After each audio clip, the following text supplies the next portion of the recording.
नमस्कार दोस्तों, आज की तारीख है 3 दिसंबर 2024 और हम आपके लिए लाए हैं हिमाचल प्रदेश के ताज़ा समाचार। लेकिन पहले एक सवाल, आप हिमाचल के किस खूबसूरत कोने से ये खबरें सुन रहे हैं? नीचे कमेंट करके जरूर बताएं। अब थोड़ी सी गंभीरता के साथ अगर आप हिमाचल के विकास, पर्यटन और सामाजिक क्षेत्र की हर छोटी बड़ी खबर से अपडेट रहना चाहते हैं तो हमारे चैनल को सब्सक्राइब करें। जी हाँ, फटाफट सब्सक्राइब का बटन दबाएं और हमारे साथ जुड़े। और हाँ, अपडेट्स के लिए हमें फॉलो करना मत भूलिए। खबरें ताज़ा हो या मजेदार, हम हैं आपके साथ हर कदम। समाचार नंबर 1, नाथपा झांकड़ी प्रोजेक्ट का एक और रिकॉर्ड। एसजेवीएन के सर्वोत्कृष्ट 1500 मेगावाट नाथपा झांकड़ी जल विद्युत स्टेशन ने डिजाइन एनर्जी उत्पादन में एक महत्वपूर्ण उपलब्धि हासिल की है। गत 1 दिसंबर को एनजेएचपीएस ने 6612 मिलियन यूनिट के अपने डिजाइन एनर्जी उत्पादन को हासिल किया। यह 19 नवंबर 2011 को स्थापित सबसे शीघ्र डिजाइन एनर्जी उत्पादन रिकॉर्ड के बाद दूसरा सबसे शीघ्र डिजाइन एनर्जी उत्पादन रिकॉर्ड है। यह असाधारण उपलब्धि वर्तमान वित्तीय वर्ष 2024 से 25 के 8 माह के भीतर हासिल की गई है। 116 दिनों तक 110% संयंत्र ओवरलोडिंग के परिणामस्वरूप विद्युत स्टेशन 1650 मेगावाट की क्षमता पर प्रचालित हुआ। इसके अलावा सतलुज नदी में उच्च गाद स्तर के बावजूद अद्वितीय दक्षता और परिचालन उत्कृष्टता का प्रदर्शन करते हुए विद्युत स्टेशन बिना किसी शटडाउन के प्रचालित होता रहा।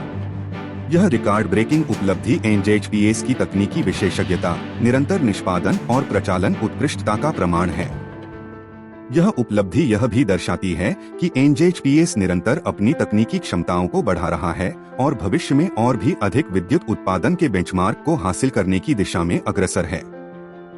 एसजेवीएन ने इस सफलता का श्रेय सभी एसजेवीएनाइट्स, विशेषकर एसजेवीएन प्रबंधन के मार्गदर्शन में टीम एनजेपीएचएस के अटूट समर्पण एवं असाधारण टीम वर्क को दिया है तथा विद्युत मंत्रालय, हिमाचल प्रदेश सरकार, स्थानीय प्रशासन, स्थानीय जनता और सभी हितधारकों के प्रति उनके निरंतर सहयोग के लिए आभार व्यक्त किया है। ऐसी उपलब्धियां भारत की जल विद्युत परियोजनाओं की क्षमता का कुशलतापूर्वक उपयोग करने की दक्षता, राष्ट्र की ऊर्जा आत्मनिर्भरता एवं सततशील लक्ष्यों में महत्वपूर्ण योगदान को उजागर करती है। समाचार नंबर 2, सुक्खू सरकार के ऐसे रहे 2 साल, सौर ऊर्जा उत्पादन की ओर बढ़ाए कदम। हिमाचल प्रदेश में हाइड्रो पावर जनरेशन के लिए नए प्रोजेक्टों के आने का सिलसिला बंद हो गया है। ऐसे में सुक्खू सरकार ने ऊर्जा क्षेत्र की नब्ज को पहचानते हुए सौर ऊर्जा उत्पादन की ओर ध्यान दिया है। इस क्षेत्र को बढ़ाने के लिए सरकार की यह बेहतरीन सोच है, क्योंकि बाजार में अब हाइड्रो पावर को वह कीमत नहीं मिल रही जो सोलर को मिल रही है। सौर ऊर्जा का उत्पादन करके राज्य प्रगति करने लगे हैं और कुछ इसी सोच के साथ प्रदेश की सुक्खू सरकार भी आगे बढ़ रही है। ऐसा नहीं है कि राज्य के पास हाइड्रो पावर के प्रोजेक्ट नहीं है। यहाँ अभी भी 25 से ज्यादा बड़े प्रोजेक्ट ठंडे बस्ते में पड़े हैं, क्योंकि इस क्षेत्र में कोई भी कंपनी आगे नहीं आ रही है और करीब 5 साल से मामला ठंडा पड़ा हुआ है। लिहाजा इस सरकार ने इसके विकल्पों पर काम किया है। 2 विकल्प हैं, जिसमें सौर ऊर्जा प्रमुख है और इसके बाद दूसरा विकल्प पंप स्टोरेज प्रोजेक्ट है, जिनके लिए भी सरकार के पास आवेदन आ चुके हैं। बड़े पैमाने पर यहाँ पंप स्टोरेज प्रोजेक्ट लगाए जाने की संभावनाएं हैं, जिनके लिए सुक्खू सरकार पिछली सरकार की पॉलिसी में बदलाव करने जा रही है। इसका खाका लगभग तैयार हो चुका है।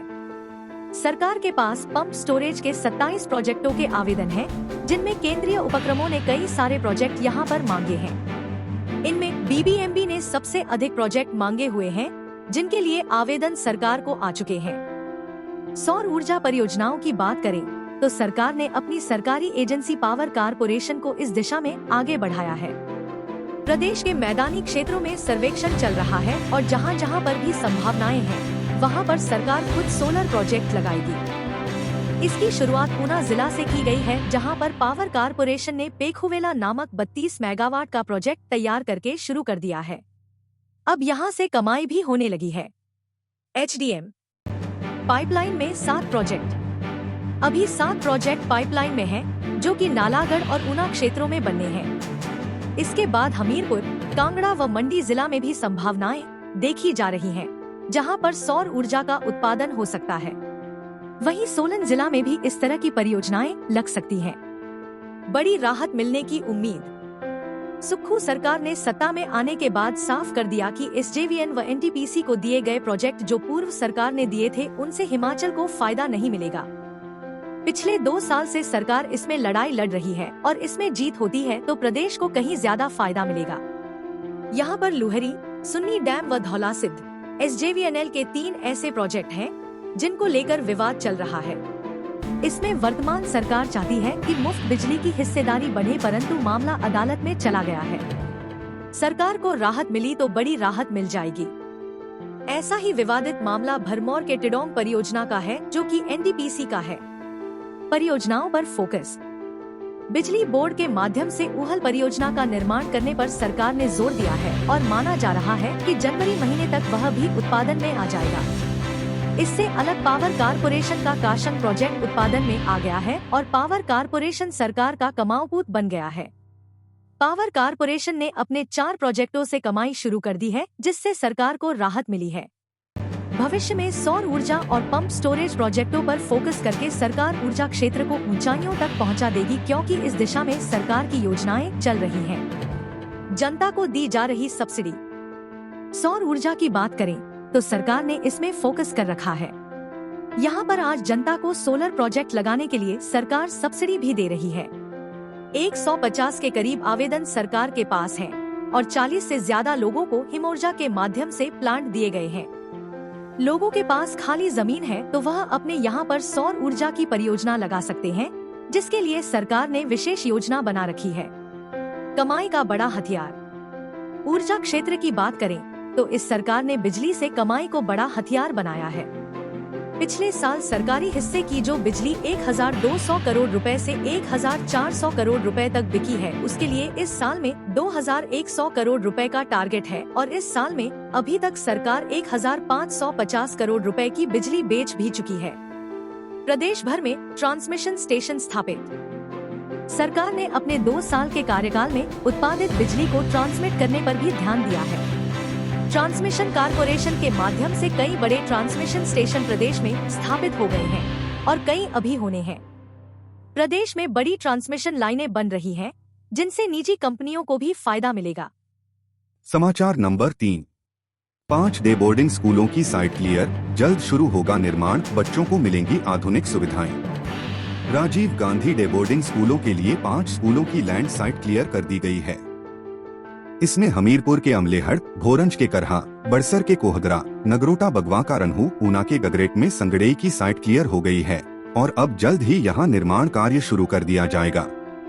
गौर हो कि सीएम सुखविंदर सुक्खू ने सत्ता में आते ही हर विधानसभा क्षेत्र में Rajiv Gandhi day boarding school खोलने की बात कही थी। इसमें राजीव गांधी डे बोर्डिंग स्कूलों में प्री प्राइमरी से 12वीं कक्षा तक लगभग 900 से 1000 छात्रों को समायोजित करने की क्षमता होगी। इन स्कूलों में हाईटेक स्मार्ट क्लासरूम, खेल के मैदान, indoor stadium, swimming pool, music room सहित अनेक सुविधाएं उपलब्ध होंगी। गौर रहे कि दिल्ली, मुंबई जैसे महानगरों के स्कूलों की तर्ज पर हिमाचल में भी डे बोर्डिंग स्कूल बनने हैं। ये स्कूल अत्याधुनिक सुविधाओं से लैस होंगे। स्टाफ से लेकर अन्य मूलभूत सुविधाएं अन्य स्कूलों से ज्यादा होगी। केजी से 12वीं कक्षा तक के बच्चे एक साथ शिक्षा ग्रहण कर सकेंगे। स्कूलों में अंग्रेजी व हिंदी दोनों माध्यमों में पढ़ाई करवाई जाएगी। स्कूल के निर्माण कार्य के लिए 25 से 30 बीघा जमीन की आवश्यकता है। स्कूलों में स्टाफ के रहने के लिए आवासीय सुविधा भी रहेगी। लगभग सभी जिलों ने इसको लेकर अपनी रिपोर्ट दे दी है और अब इसका निर्माण कार्य शुरू हो जाएगा। एचडीएम 75 करोड़ का बजट किया गया है जारी। हिमाचल में 15 डे बोर्डिंग स्कूलों के लिए प्रदेश सरकार ने 75 करोड़ का बजट मंजूर किया है। इसमें पहले चरण में 15 डे बोर्डिंग स्कूल बनेंगे और इन स्कूलों के निर्माण कार्य पर पहले चरण में 22 करोड़ 50 हजार रुपए खर्च किए जाएंगे। प्रत्येक स्कूल को फिलहाल 1.5 करोड़ का बजट जारी किया गया है। ये स्कूल पूरी तरह से प्राइवेट स्कूलों की तर्ज पर बनेंगे।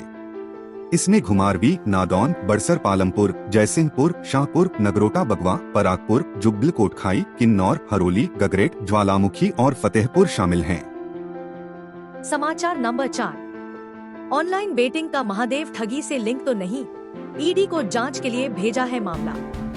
हिमाचल प्रदेश के जिला कांगड़ा से जुड़े हुए फ्रॉड अकाउंट खोलकर 94 करोड़ ऑनलाइन बेटिंग मामले के तार छत्तीसगढ़ के महादेव ठगी मामले से जुड़े हुए हो सकते हैं।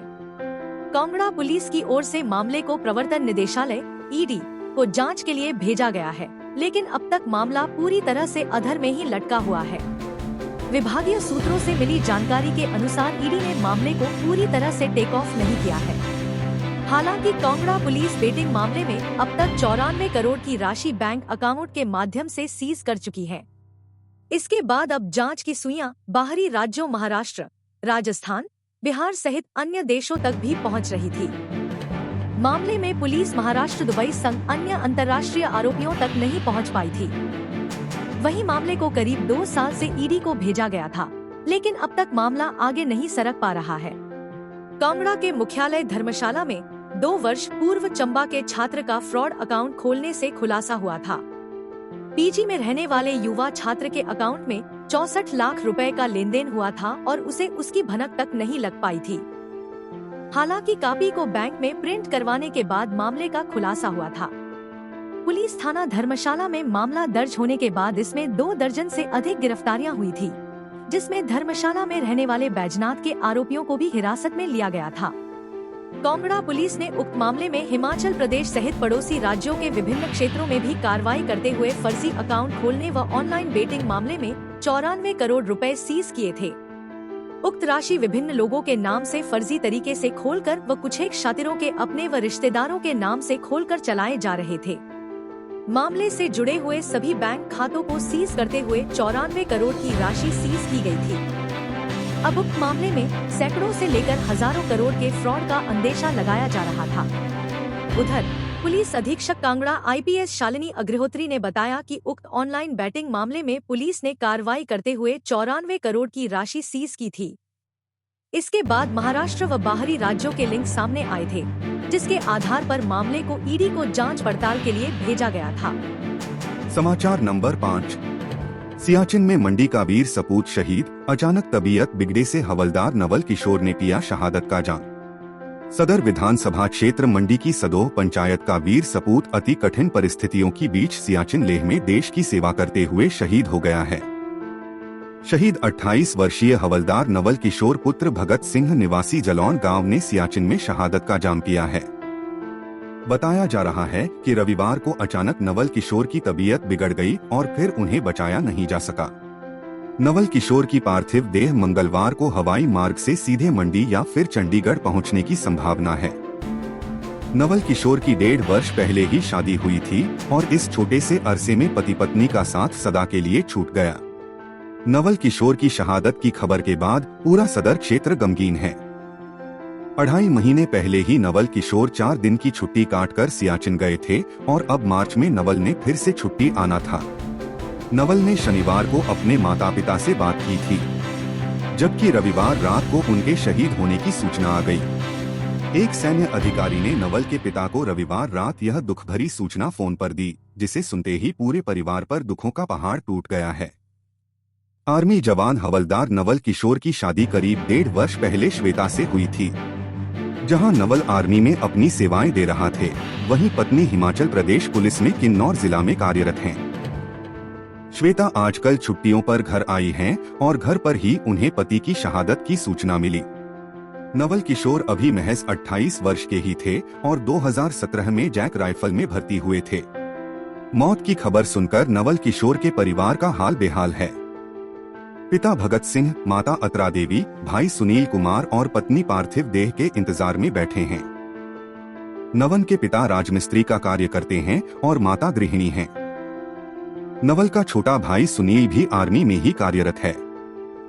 सर्वोच्च बलिदान। मुख्यमंत्री सुखविंदर सिंह सुक्खू ने सियाचिन ग्लेशियर में राष्ट्र की सेवा करते हुए हवलदार नवल किशोर के शहीद होने पर गहरा शोक व्यक्त किया है। उन्होंने कहा कि हवलदार नवल किशोर ने देश के लिए सर्वोच्च बलिदान दिया। मंडी के जालौन के हवलदार नवल किशोर का बलिदान हमेशा याद किया जाएगा और वह सभी के लिए प्रेरणा स्रोत बनेंगे। समाचार number 6। Ropeway. Pandoh Baglamukhi ropeway का उद्घाटन आज। सीएम करेंगे शुभारंभ, डिप्टी सीएम रहेंगे मौजूद। आखिर मंगलवार को मंडी का बगलामुखी मंदिर रोपवे से जुड़ जाएगा। मंगलवार को मुख्यमंत्री सुखविंदर सिंह सुक्खू सरकारी क्षेत्र में बने इस पहले रोपवे का उद्घाटन करेंगे।